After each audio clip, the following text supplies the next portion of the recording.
What's up, movie fans?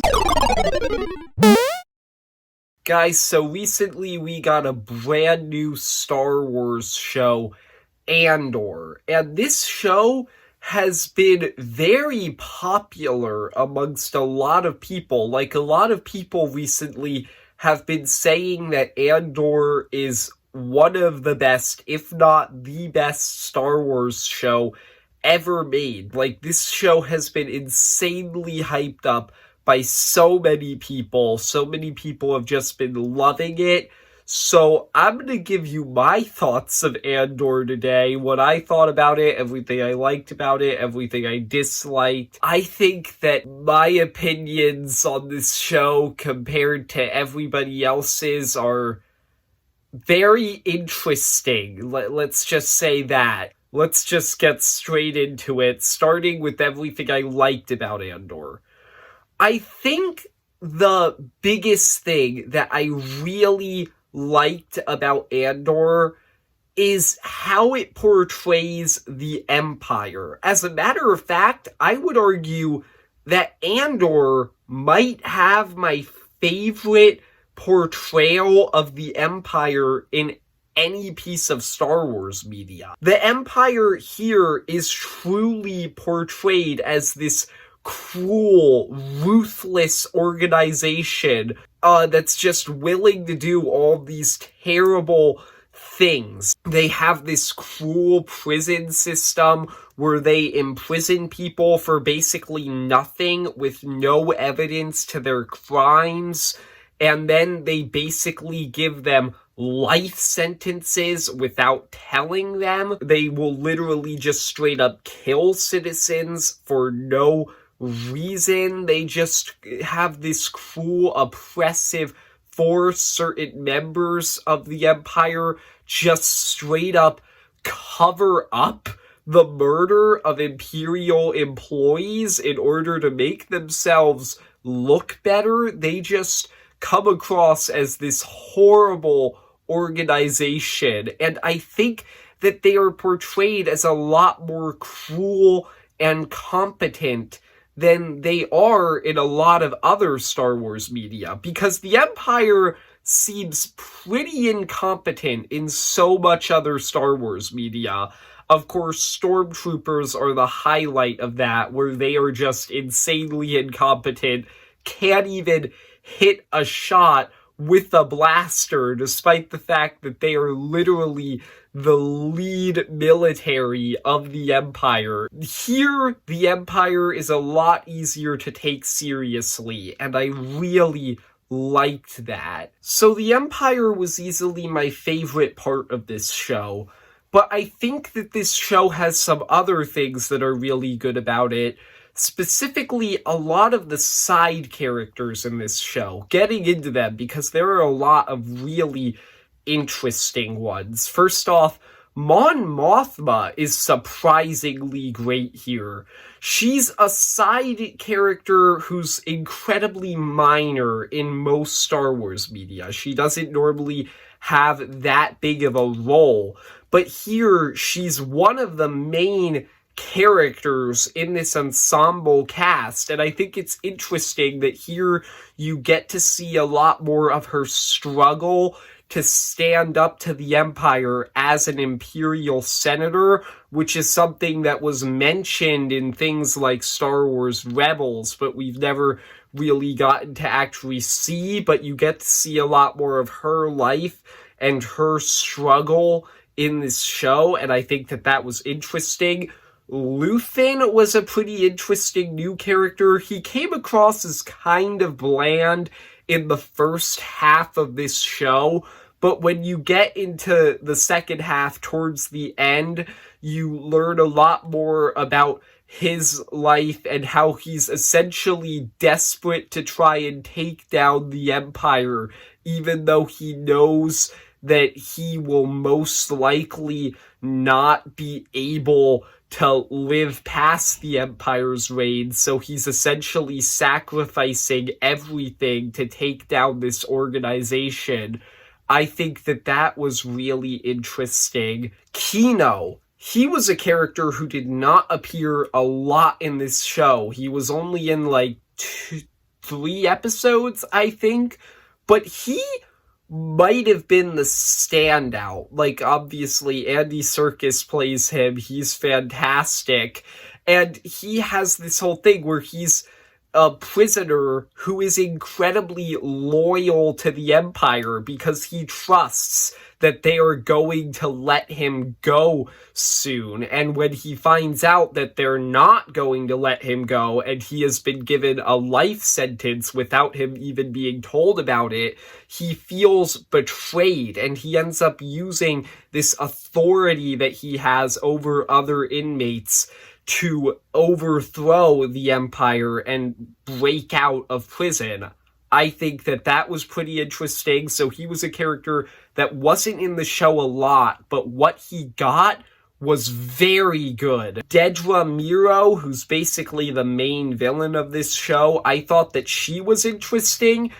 Honestly, I felt like she was kind of a slightly worse version of Krennic from Rogue One, which isn't a bad thing because I think that Krennic is a good villain, but she's essentially this Imperial supervisor who just has this ambition where she wants to be more respected by her superiors. She wants to have this higher up place in the Empire, and I thought that that was interesting, so I thought that she was a pretty good villain.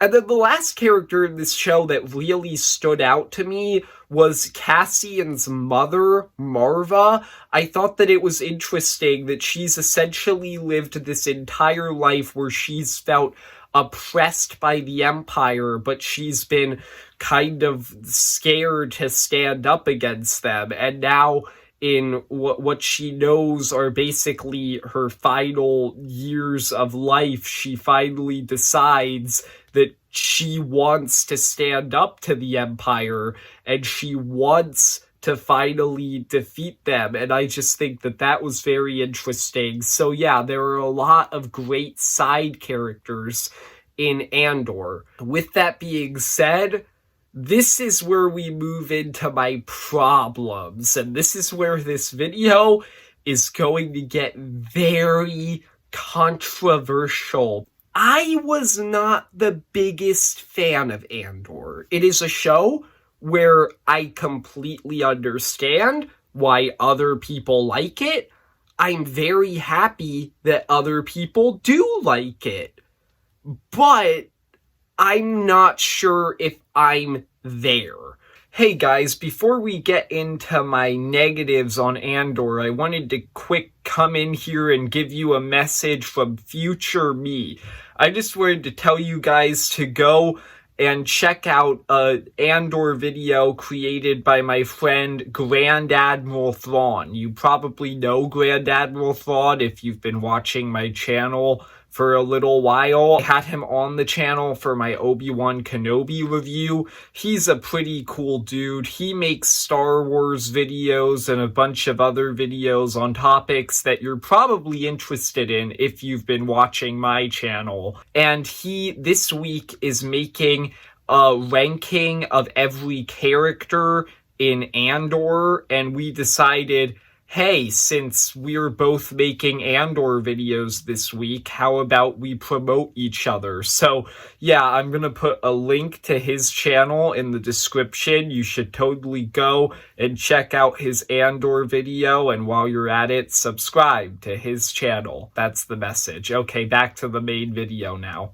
I have some real problems with this show, starting with Cassian Andor. He is my biggest problem with this show because I just don't think he's that interesting. He was a very interesting side character in Rogue One, but in that movie, he had a very interesting arc where he was unquestionably following the rebellion's orders no matter how far they go. And throughout the show, he realized that he's gone too far in a few situations. and Jin kind of helps him become this better person.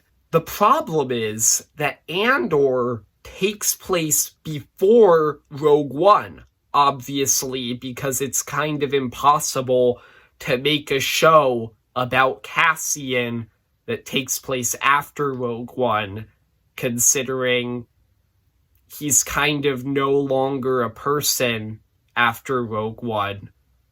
Spoilers. But the problem is that when you set a show about Cassian Andor before Rogue One, you lose what made Cassian interesting in Rogue One. You lose that arc because you're setting it during this time period where Cassian was making these horrible choices for the rebellion.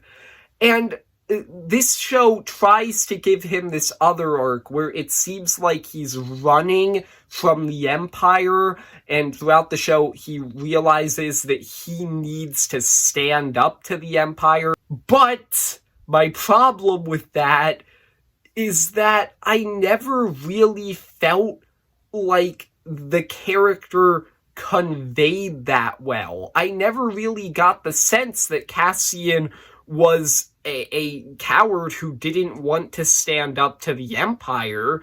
Every chance he got, he was stealing from the Empire. He did want to stand up to these people, so I don't get why he was so hesitant to join the rebellion, and I also just don't think that he's that interesting of a character. He doesn't really have that many great scenes in this show where I got that attached to him. I just found him kind of boring.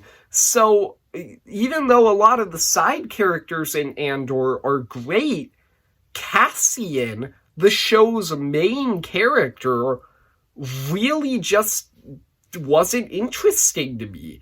And the other big problem I have with Andor is that this show has some very baffling story decisions, and that is that this show spends way too much time on plot lines that just don't matter to the show. Think about it. If you were to straight up just cut Mon Mothma out of this show entirely, all of her scenes are just completely cut, would anything in the rest of the show really change? I'm going to answer that question for you. No, it would not, because Mon Mothma doesn't actually matter to this show. She's an interesting character, but she does not need to be here. If you were to cut out all of those scenes with Karn and his mother, would the show change? Probably not, because those were just the most pointless scenes. Honestly, if you were to just straight up cut out Karn, I don't think that much could change. Like, what was the point of him? He was set up as the main villain in the first 3 episodes, but after that, Miro was the main villain. He was just in the background. Then there's the scenes with Luthen and him just letting this one rebel leader essentially fight the Empire to his death. That whole plot line that happened in the second half of this season doesn't really need to be there. It really didn't matter that much. Cassian and the weird subplot where he's looking for his sister, that goes nowhere. There is just so much about Andor that felt like it did not matter to this show. And as a result, there's just a lot of stuff where by the end of the show, I was just kind of like, why did we spend so much time on that? What was the point of it? So I had a lot of problems with Andor, story and character-wise. So even though this show does have a lot of really great things about it. Even though I understand why some people like it, I have to say, Andor, to me, is only a slight step up from the other shows that we've gotten this year in Star Wars that weren't that good, except for Tales of the Jedi. Tales of the Jedi was actually a pretty good show. If you haven't watched Tales of the Jedi yet, watch Tales of the Jedi. But Obi-Wan was kind of mid, and Book of Boba Fett, you guys know my thoughts on Book of Boba Fett. So Andor, I felt, was only a slight step up from this show, and I was disappointed with it. So those are my incredibly controversial thoughts on Andor. I'm probably going to get destroyed by the Star Wars community because of this, but oh well, what else is new? This happens to everybody. I hope you enjoyed the video. If you did, leave a like and subscribe. Comment down below what you thought of Andor. You probably liked it more than me. And see ya, movie fans.